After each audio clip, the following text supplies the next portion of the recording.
Witamy serdecznie po raz kolejny. Witam Ciebie, Rafale, po raz kolejny, po długiej nieobecności na kanale. Tak, witaj Arturze. Bardzo się cieszę, że ponownie się widzimy. To już chyba 2 lata. No pewnie za 2 lata będzie. Jeśli ktoś będzie zainteresowany materiałami, które nagrywałem z Rafałem, a są bardzo ciekawe, jeśli chodzi o kwestie związane z OBE, no to w tym playliście zjawiska nadprzyrodzone, czy niewyjaśnione, nie pamiętam jak ja ją tam nazwałem, tam na pewno znajdziecie nasze rozmowy. I ja zresztą też tutaj podłączę jako współtwórcę kanał Rafała, także każdy będzie mógł sobie kliknąć i bezpośrednio też do niego wejść, żeby tam sobie zobaczyć, pogrzebać, a tam dużo ciekawych rzeczy się dzieje. Ale zanim przejdziemy do tematu piekielnego, bo będzie naprawdę bardzo fajny, piekielny temat, pozwolę sobie na takie dwie reklamy, oczywiście za zgodą Rafała, tak jak żeśmy wcześniej rozmawiali, bo to też obiecałem sponsorowi tego odcinka, a sponsorem tego odcinka jest twórca dosyć niekonwencjonalnej takiej wody kolońskiej, wody toaletowej, która ma zapach troszeczkę takiego tytoniu, wanilii, suszonych liści tytoniu. To jest taki elegancki aromat suszonych liści, taki zapach z głęboką, ciepłą nutą, przypominającą tytoń i wanilię. Seria tych perfum jest dosyć limitowana, ale jest ona bardzo fajna. Twórcą jest firma Brook. Tutaj ja zamieściłem telefon do nich 570 814 076, a jeżeli ktoś wejdzie sobie na ich stronę internetową brockshop.pl, to tam w tym takim odnośniku upominki znajdziecie tą wspomnianą przeze mnie wodę toaletową. Ona absolutnie nie zawiera ani tytoniu, ani nikotyny, więc powiem szczerze, to jest taki fantastyczny zapach dla dżentelmenów. On pachnie bardzo dobrym takim eleganckim zapachem. No myślę, że tam w piekle też powinni się troszeczkę tym poperfumować. To jest pierwsza taka rzecz. A druga rzecz to troszkę się wydarzyło od czasów, kiedy z Rafałem się nie widziałem, bo Rafał również wydał nową publikację, nową książkę. Ja tam kilka egzemplarzy dostałem, to dla wspierających jakoś to zdysponuję. To jest Elementarz Obenauty, wprowadzenie do OBE. Myślę, że bardzo ciekawa pozycja dla tych wszystkich, którzy interesują się przede wszystkim kwestią związaną z wychodzeniem z ciała, z OBE, a w ogóle tak na marginesie mówię, zachęcam, żeby wrócić do naszych poprzednich rozmów. Ja też na koniec wrzucę w tej polecanej filmie jedną z naszych rozmów, a każdy, kto obejrzy ten odcinek, zachęcam, żeby przede wszystkim zajrzał na kanał Rafała, bo tam dużo ciekawych rzeczy, tak jak powiedziałem, wspomniałem się, dzieje, moi drodzy. Dobra, myślę, że będziemy sobie na luzie tak, Rafale, startowali z tematem. Ja jako temat dzisiejszego naszego spotkania odwiedziłem piekło w astralu i to, co zobaczyłem, zmieniło moje życie. Ja powiem Ci tak bardzo prosto, zacznę może z takiej grubej rury. Powiedz mi, jak wygląda Twoim zdaniem, bo pytam oczywiście o Twoje doświadczenia, o doświadczenia wychodzenia z ciała, prawda? Więc jak Twoim zdaniem wygląda ta granica między światem astralnym, a tym, co my nazywamy piekłem? Czy to przekraczanie tej granicy jest świadome, czy też ktoś pojawia się jakoś tak nagle w tym innym wymiarze? Mogę powiedzieć tylko jak gdyby z 2 takich doświadczeń, które mówią nam o tym i oczywiście są w jakimś sensie tutaj przyniesione jako informacja od osób, które czegokolwiek tam doświadczyły, prawda? Na przykład na podłożu swoich własnych doświadczeń można dostać się do takich obszarów, które możemy nazwać jako obszary piekielne, po prostu wychodząc z ciała, wyrażając jakiś rodzaj intencji, prawda, wcześniej, na przykład, że chcemy dostać się do obszarów nisko zorganizowanych energetycznie, albo że chcemy pomóc komuś na bardzo niskim poziomie świadomości, czy po prostu poddając się jak gdyby takiemu procesowi pomocy, w ogóle w tym całym aspekcie takim astralnym, jakiejś istocie. Bardzo często zdarzało mi się trafiać do takich miejsc, które mógłbym tak określić jako takie miejsca piekielne, czyli takie, w których następuje jakiś rodzaj kaźni. I to jest taki rodzaj kaźni bardziej psychicznej dla tych istot, które się tam znajdują. Istot, które w mojej ocenie i w moich doświadczeniach były ludźmi, trafiły tam nie dlatego, że ktoś je w jakimś sensie skazał na jakiś taki rodzaj kaźni czy piekielnego potępienia, ale ze względu na przyciąganie do takich obszarów. Przyciąganie na zasadzie, bardzo przepraszam, Mhm. akurat nie wyciszyłem telefonu. Przyciąganie na zasadzie podobne przyciąga podobne, czyli jeżeli te istoty reprezentowały dany jakiś tam schemat działania, takiej potrzeby, która była pragnieniem jednocześnie, na przykład czynienia komuś krzywdy, cierpienia, to na ogół, no w zasadzie w mojej ocenie to zawsze tak działa, są przyciągane do takich obszarów, które reprezentują właśnie taki wymiar tej głębi świadomości, który właśnie jest charakterystyczny dla właśnie takich osób. I takie piekła, nie mogę powiedzieć, że takich piekieł jest, że jest jedno takie piekło. Jest ich naprawdę setki. Trafiłem do kilku i każde reprezentowało inny rodzaj właśnie takiego przywiązania, takiego pragnienia, czynienia czegoś złego pod wpływem swoich potrzeb takich wewnętrznych. Oczywiście trafiając do takiego miejsca, te istoty nie tylko są łowcą, ale i też są właśnie ofiarą, więc cały czas jak gdyby jest takie napięcie, że nigdy nie wiesz, czy ktoś nie zrobi dokładnie tego, czego ty chcesz dokonać komuś. Więc no, to jest właśnie rodzaj tego piekła, że tam jest ta nierównowaga, taka totalna entropia, prawda, bardzo pogłębiona, taki rodzaj właśnie braku takiego spokoju wewnętrznego, takiego wytchnienia, że ty cały czas polujesz, a jednocześnie jesteś tą ofiarą, która musi się ukrywać. Zauważyłem, że na przykład te istoty tam bardzo często łączą się w jakieś grupy i atakują grupowo. Byłem w takim miejscu, które można było określić, w którym jest cały czas jakby rodzaj takiej wojny. Zgliszcza, jakieś ruiny, w których cały czas walczą po prostu. Ale nikt nigdy nie wygrywa. To jest też bardzo ciekawe. Więc no, byłem w piekle, w którym na przykład cały czas sznur istot, oczywiście wyglądających jak ludzie, stał i w nieskończoność po prostu skakał w przepaść. Poganianych, co ciekawe, były to osoby, które były poganiane przez jakieś inne, które w tym akurat obszarze zdecydowanie stały na jakimś wyższym poziomie jakiejś hierarchii, który tam funkcjonował. Także one były takie totalnie w takiej nieświadomości, stały w takim długim korowodzie i po prostu szły w kolejce do przepaści, skakały, a tam na samym dole jak gdyby to był taki mroczny wąwóz, jakby w taki, no, można by to nazwać jak jakaś jama, jakaś szczelina. Na samym dole no, tarzały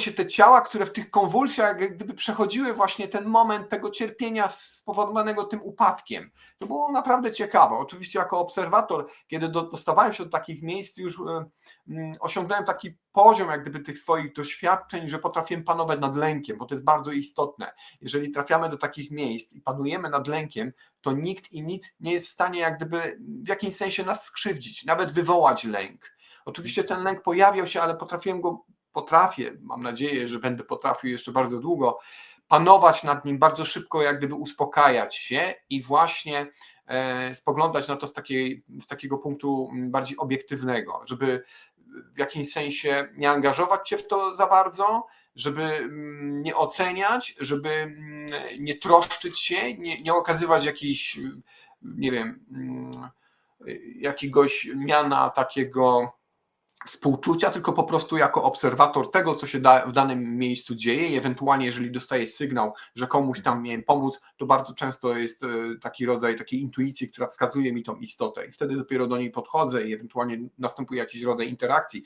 Zanim następuje ta interakcja, to muszę najpierw jakby uświadomić tą istotę, że w ogóle jestem, bo one są na ogół w takim amoku, w jakimś takim zagubieniu. To też akurat to w jednym piekle było tak, że one były w takim stanie, jakby to powiedzieć, takiej totalnej apatii, prawda? I naprawdę trudno było w ogóle zwrócić na siebie ich uwagę, tych istot, które tam właśnie w jakimś sensie z jakiegoś powodu były. Z kolei są też takie piekła, do których jak się dostaniemy, no to jesteśmy też jakby, można powiedzieć, na celowniku tych, którzy tam są, więc też wtedy to poczucie, ta zdolność opanowania tego lęku jest kluczowa, żeby właśnie tam nie stać się właśnie na jakiś moment oczywiście, bo mamy to swoje ciało, do którego prędzej czy później wrócimy.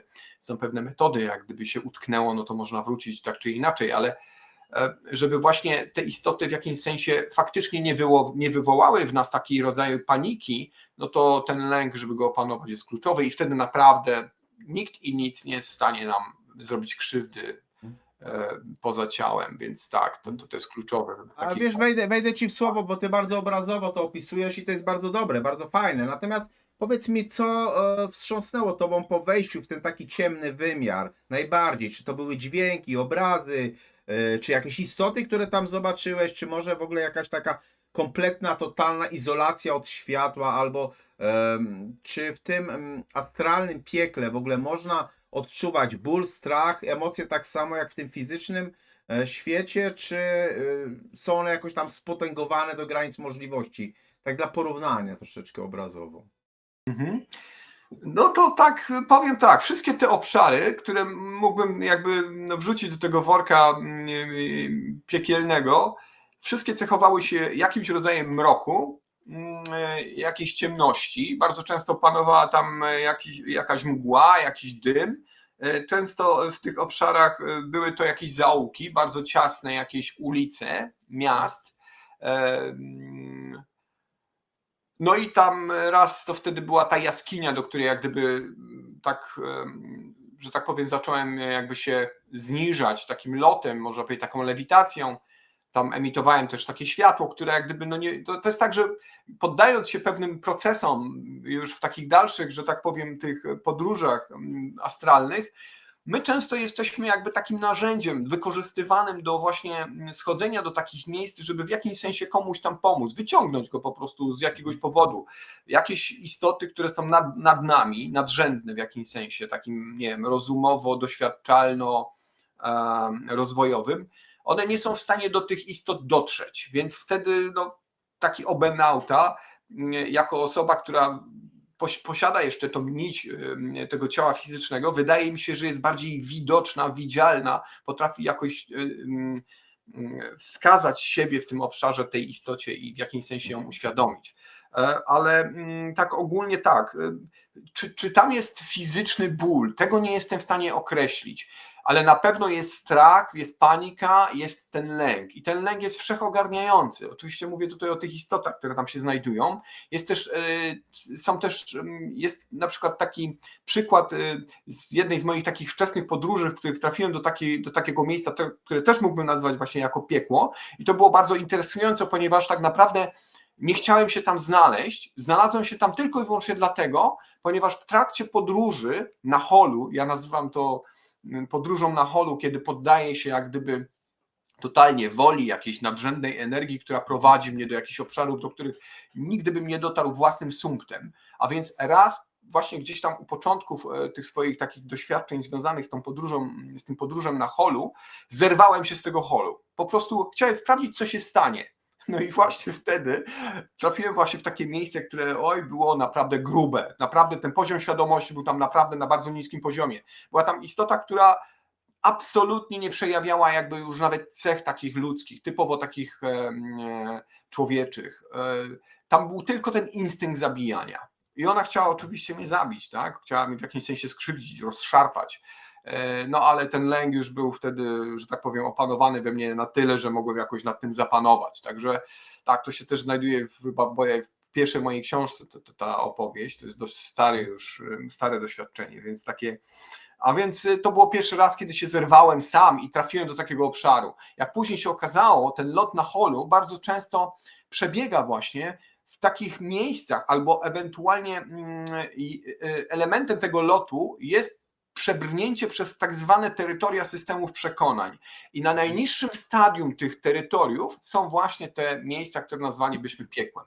Pod nimi są jeszcze takie miejsca, w których jest rodzaj takiego zagubienia, takiego wstrząsu pośmiertnego, to jest takie miejsce, do którego trafiają ludzie, którzy bardzo często gdzieś bujają się pomiędzy tymi dwoma światami, fizycznym, niefizycznym, bardzo często nie zdają sobie sprawy w ogóle też, że umarły, w jakimś sensie są przywiązane do miejsc, prawda, do jakichś czasów, do ludzi, nie potrafią jak gdyby uświadomić sobie, że no, przeszły już tą granicę. Tam też są istoty, które w jakimś sensie bardziej są tego świadome i też mogą wykorzystywać na przykład żyjących, stąd na przykład te różne opętania, których jest tak naprawdę de facto bardzo mało, bo pewnie ty tutaj jako znawca też teologiczny potrafisz wskazać, że na 10 takich spraw, które gdzieś tam do tych egzorcystów trafiają, to tylko jedna jest faktyczna, prawda? Prawdziwa. Tak, tak.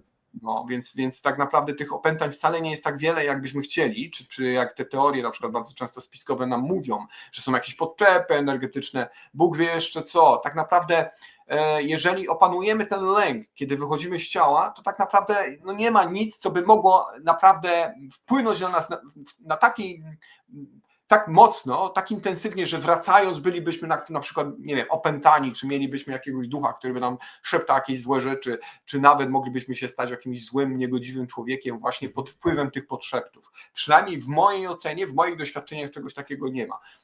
No, wierzę, że ktoś, kto nie panuje nad tym lękiem w taki sposób i takich możliwościach, nie ma jakby takich sposobności, no to może zdarzyć się, że no takie podszepty czy jakieś istoty, które gdzieś tam właśnie są na tym pograniczu, mogą nim manipulować. Myślę, że takie coś jest możliwe.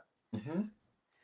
No właśnie, tutaj powiedziałeś o tych istotach, które gdzieś tam spotkałeś. Czy te istoty, które zamieszkują to astralne piekło, wyglądają tak, jak opisują je różne religie, czy są jakieś zupełnie inne, nie wiem, nieludzkie, niepojęte?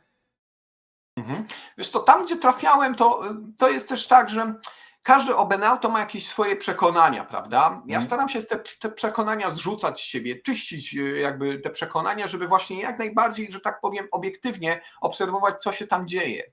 Ale mimo wszystko najsilniejszym przekonaniem jest w ogóle to, że jesteśmy w świecie fizycznym, więc ta symbolika świata fizycznego, jak na przykład to, że mamy ciało fizyczne, prawda? Jak to, że są ulice, że są miasta, budynki, że śpi się w łóżku, wszystko, cokolwiek tutaj jest, ona mi się w jakimś sensie też przenosi na tamten świat. To jest taki rodzaj odbicia.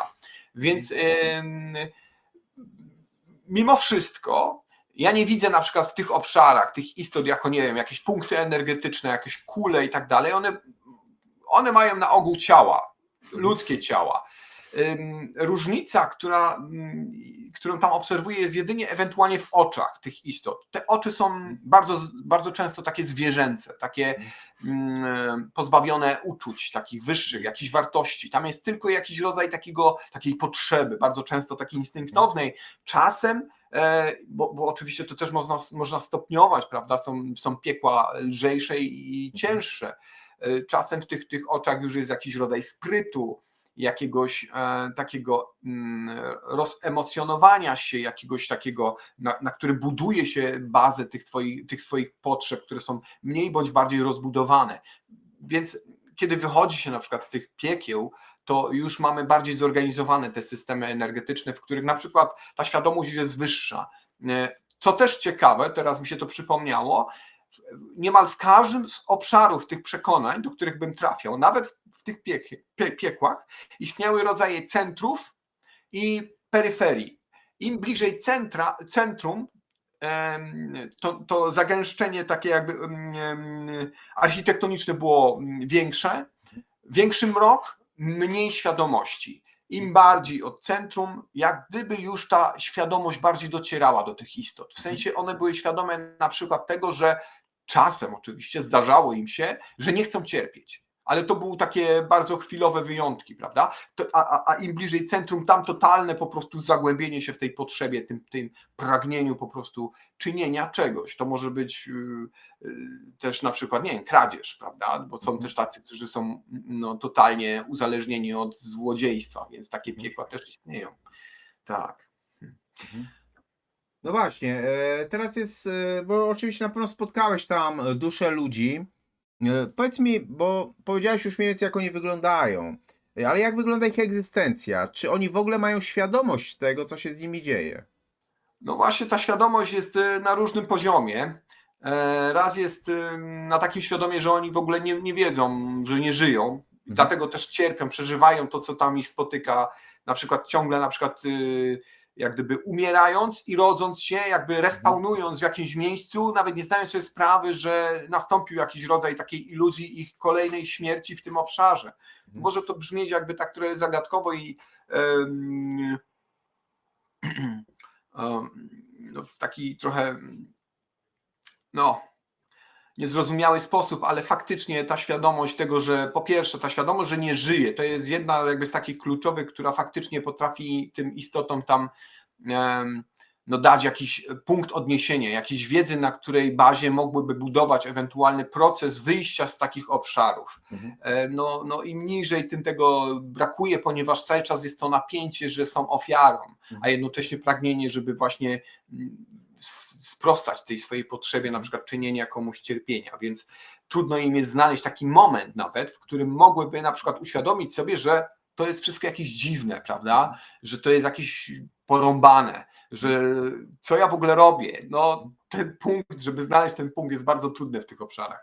Ale są, tak jak mówię, też takie, w których na przykład cały czas jest jakby rodzaj takiego rzucania się w przepaść. No to wiesz, to nie jest tak, że ja znam wszystkie piekła, prawda? Trafiłem raptem do kilku, ale te kilka obrazują mi mniej więcej, jak może wyglądać też w innych. Podejrzewam, że jest tyle piekieł, ile jest takich ludzkich, prymitywnych, nisko gdzieś tam usadowionych potrzeb, takich wiesz, jak seks, prawda, gwałt, nie wiem, narkotyki, cokolwiek, co tłumani, co powoduje, że w jakimś sensie przeżywamy jakiś wewnętrzny orgazm, bo czynimy komuś krzywdę.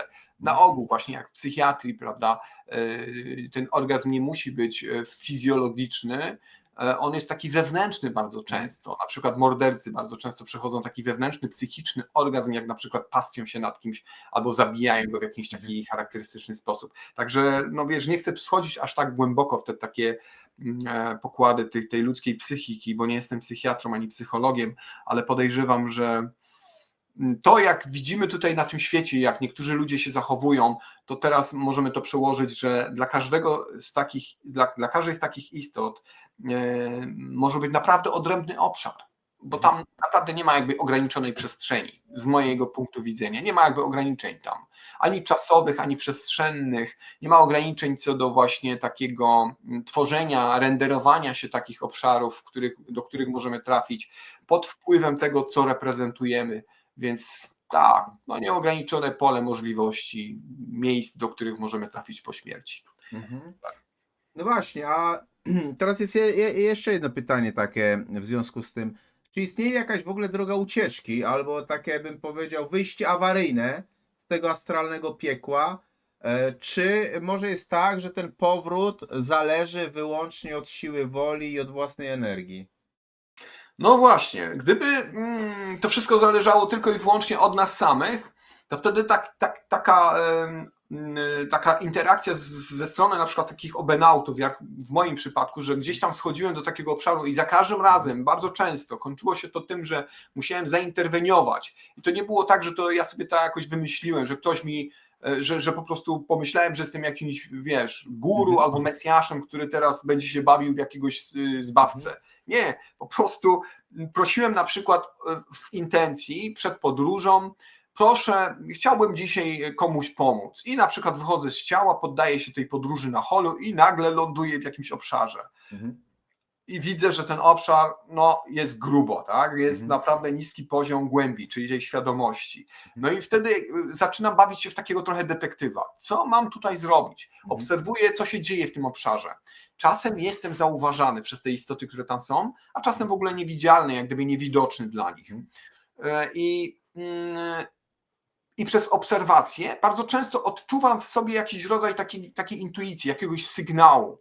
Ten sygnał jest takim rodzajem naprowadzania, że na przykład czuję, ewidentnie coś wskazuje mi wewnętrznie, że tamta istota, że po to tutaj zszedłem, tej istocie trzeba pomóc.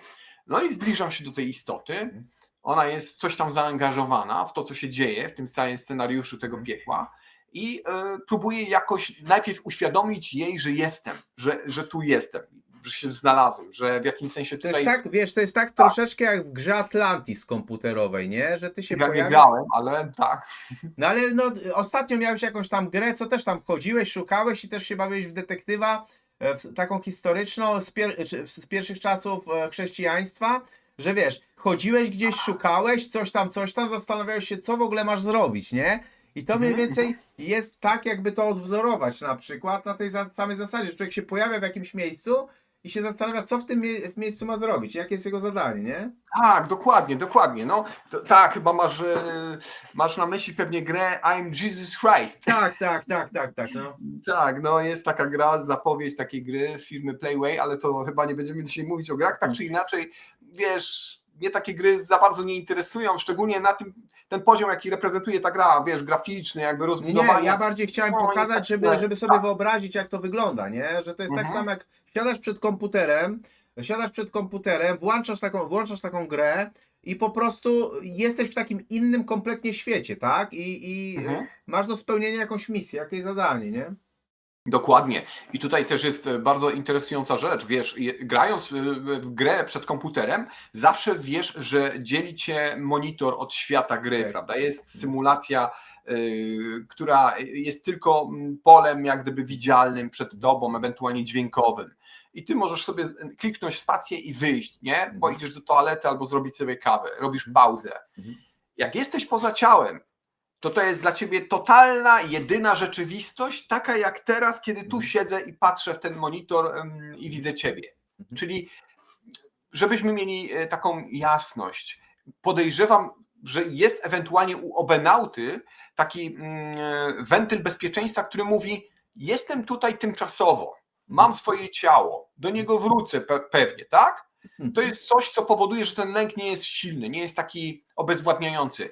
Ale jak obserwuję te istoty i zdaję sobie sprawę, że one nie mają tego ciała, że one nie wrócą, nie mają tego wentylu, to wtedy faktycznie jestem w stanie to zrozumieć, że one naprawdę mogą czuć w sobie obezwładniającą jakąś jedną wiodącą emocję, typu na przykład właśnie lęk przed tym, co się teraz wydarzy, że ktoś mnie skrzywdzi, że jestem w jakimś sensie zamknięty, prawda, że no i właśnie ten brak świadomości jeszcze, żeby dojrzeć, że jest coś więcej, że tak naprawdę wszystko zależy od ciebie, bo jak gdyby w twoim pytaniu jest ta myśl, jak gdyby, czy można stamtąd się wydostać. Tak. Można się stamtąd wydostać. Trzeba nad sobą pracować, ale żeby nad sobą pracować, to potrzebne właśnie są te nici świadomości, jakby to światełko w tunelu, które wskazuje, że w ogóle jest coś takiego jak praca nad sobą. A te istoty właśnie im niżej, to tego światełka nawet nie dostrzegają. One są w totalnym jak gdyby tym mroku, tego amoku upadku swojego człowieczeństwa i skupieniu. No i właśnie te peryferia. Gdzieś im dalej, to jest troszeczkę lepiej. Tam ta świadomość bardziej dociera. Tam się mniej dzieje. Tam są właśnie te momenty wytchnienia. No albo właśnie ktoś schodzi i pomaga w jakimś sensie. No i właśnie ta moja pomoc polega bardzo często, polega właśnie na tym, że w jakimś sensie po pierwsze uświadamiam tą istotę, że istnieje coś więcej niż ten obszar, a po drugie właśnie wyciągając tą dłoń, prawda, tą astralną, w jakimś sensie zabieram ją, stamtąd wyciągam. I teraz są różnego rodzaju narzędzia, które temu służą. Na przykład można emitować światło. Co zauważyłem, ja tego światła nie włączam. Ono jakby samo aktywuje się albo pod wpływem tych istot, które w jakimś sensie wykorzystują je jako narzędzie, wykorzystują w dobrym słowa tego znaczeniu. Jednocześnie mogą natężenie tego światła zmieniać, kolor tego światła. I co ciekawe, bo nawiązałeś tutaj też do tych symboli religijnych, bardzo często moja postać jawi się jako jakaś emanacja religijna. Czyli to jest wykorzystywane do uświadomienia. Na przykład jako Jezus, prawda? Na ogół jako Jezus, to zauważyłem. Żeby nie było, że ktoś mnie teraz oskarży o jakieś bałwochwalstwo, prawda? Albo bluźnierstwo. Jestem apostatą, ogólnie agnostykiem, ale żebyście mieli jasność, tutaj mówię do widzów, że ja sobie tego kostiumu nie zakładam. To coś jak gdyby przeze mnie ukazuje się w formie Jezusa, żeby uświadomić te istoty, żeby mogły poczuć, że właśnie istnieje coś więcej niż ten obszar, niż ten punkt w ich psychice, w którym znaleźli się, w którym nawet nie potrafią znaleźć drogi powrotnej. Na tym to polega. Tak mi się wydaje oczywiście. No właśnie, czy po tym doświadczeniu zmieniło się w jakiś stopniu twoje postrzeganie dobra i zła i czy to piekło okazało się takim miejscem kary, czy raczej bardziej destrukcyjnej energii, której praktycznie nikt nie kontroluje? Myślę, że tamten świat jest bardzo zorganizowany. Jakby nawet te obszary, które my mówimy jako o bardzo niskim poziomie zorganizowania, mówimy tu o niezorganizowaniu w sensie świadomości, że tej świadomości jest bardzo mało, ale jakimś prawem to wszystko tam funkcjonuje tak, jak funkcjonuje. Wiem na pewno, że tak jak na początku powiedziałem, każdy trafia tam, gdzie ma trafić. Czyli przyciąganie. Magnetyzm jest jednym z wiodących praw, które istnieje w ogóle w świecie tym duchowym, takim astralnym. Zresztą w tej rzeczywistości też wydaje mi się, że jest kluczowym prawem, który tutaj jest zaimplikowany, na bazie którego w ogóle budujemy jakiś rodzaj karmy, swojej przyszłości, swojego losu i tak dalej. Tak czy inaczej, zauważyłem, że na przykład w niektórych tych obszarach, tak jak właśnie tutaj opowiadałem, są jakieś istoty, które w jakimś sensie sprawują jakiś rodzaj takiego nadzoru czy kontroli, czy w jakimś sensie pilnują, żeby ten porządek został zachowany. Tak? Ci, którzy tam biczowali na przykład, ubrani w jakieś takie skóry w ogóle, jak sadomaso i tak dalej, więc no takie miejsce było też w moich doświadczeniach.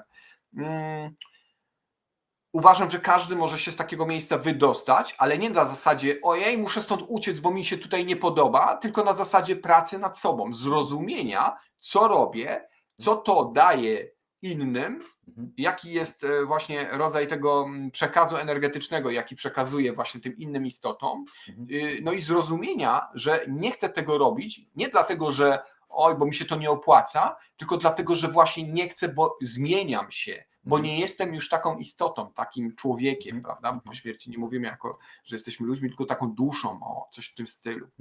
Więc wtedy ewentualnie następuje rodzaj właśnie umożliwienia jak gdyby wydostania się z tego obszaru. Albo ktoś schodzi, albo właśnie ta istota nabiera jak gdyby takiej prędkości ucieczki, że może wyjść głębiej, po prostu jest znów przyciągana przez jakiś inny obszar, który już jak gdyby reprezentuje troszeczkę wyższy poziom głębi. No właśnie, i na zakończenie będę miał jeszcze takie, bo nie chcę przedłużać tego tematu, bo to jest temat na pewno rzeka, ale na zakończenie miałbym takie jeszcze ostatnie pytanie. Jak to doświadczenie w ogóle przebywania w tym astralnym piekle wpłynęło na Twoje codzienne życie, na Twoje relacje, na duchowość, na lęki, na być może, nie wiem, poczucie misji, czy w ogóle na sposób patrzenia na śmierć? Wiesz co, dla mnie akurat te sprawy związane z tymi piekłami, one nie były aż tak jakoś mocno transformujące. Po prostu trafiałem w te miejsca, bo już nawet w tej chwili nie trafiam tam. Trafiałem w te miejsca chyba w takim momencie swojego życia i w momencie tych swoich doświadczeń astralnych, w których faktycznie było to potrzebne jakby w sensie stricte mojego rozwoju. Dowiedziałem się, że takie obszary istnieją. Dowiedziałem się, że można z takich obszarów wyjść, że nic nie dzieje się przypadkowo, że wszystko jest w jakimś sensie zorganizowane, że no nie ma tak, że ktoś jest za karę, tylko po prostu sami siebie karzemy swoimi poczynaniami. Co ciekawe, doświadczenia śmierci klinicznej również mówią nam, że w momencie, kiedy wychodzimy z tego ciała, prawda, bo wiadomo, że ktoś, kto umarł i wrócił, no to tylko on może opowiadać o tym, że był właśnie w tym tunelu na przykład, że był jakiś rodzaj takiej retrospekcji jego życia. Bardzo często to osoby, które w ogóle miały jakieś doświadczenia śmierci klinicznej, bo nie każdy, kto przechodził śmierć kliniczną, ma doświadczenia, bardzo często po prostu się nic nie widzi, opowiadają, że jak są w tym tunelu, prawda, i jest to światło, jakaś istota, jakiś byt, który w jakimś sensie pozwala im sobie uświadomić więcej, zrozumieć więcej, to tak naprawdę one same z siebie sądzą. I ten osąd ich polega na tym, że one absolutnie zgadzają się bardzo często z tym, że na przykład obszar jakiś nawet piekielny jest naturalną koleją rzeczy ich rozwoju. Że tak, że tylko tam ewentualnie mogą nie tyle odpokutować, co oduczyć się pewnych spraw. Zrozumieć, że robią tak, a nie inaczej. Bardzo często w tych tunelach w ogóle pokazywane są im różne obszary i w tym częstokroć, te relacje znajdziecie pewnie w internecie, jest ich sporo, częstokroć pokazywane są też im takie obszary piekieł, ale oczywiście też jakieś inne, bardziej zorganizowane, nawet byśmy mogli powiedzieć takie rajskie obszary i tak dalej, więc tak, naprawdę Chcę też na samo zakończenie, bo ten program, jak gdyby te pytania są takie trochę złowieszcze, prawda, no, żeby się teraz ludzie nie przestraszyli, prawda, po tej naszej rozmowie. Chcę też powiedzieć, słuchajcie kochani, że warto pracować w ogóle w naszym codziennym życiu, a nie czekać na ten ostatni moment, żeby w ogóle twoje życie, siebie po prostu w tym naprawiać, tak? Już teraz zacznij nad sobą pracować i troszczyć się o to, żeby być lepszym dla siebie samego. No a to samo przez się jak gdyby spowoduje, że i świat będzie ciebie lepiej odbierał, ty świat lepiej odbierał, stworzysz swoją własną dobrą rzeczywistość, taką w tej symulacji, jak to niewątpliwie prawdopodobnie jest symulacja. Tak mi się wydaje, tak. No ja myślę, że lepiej nie można było tego ująć, że istota sprawy i tak polega, czy ktoś jest wierzący, czy nie jest wierzący, nie jest źle być dobrym.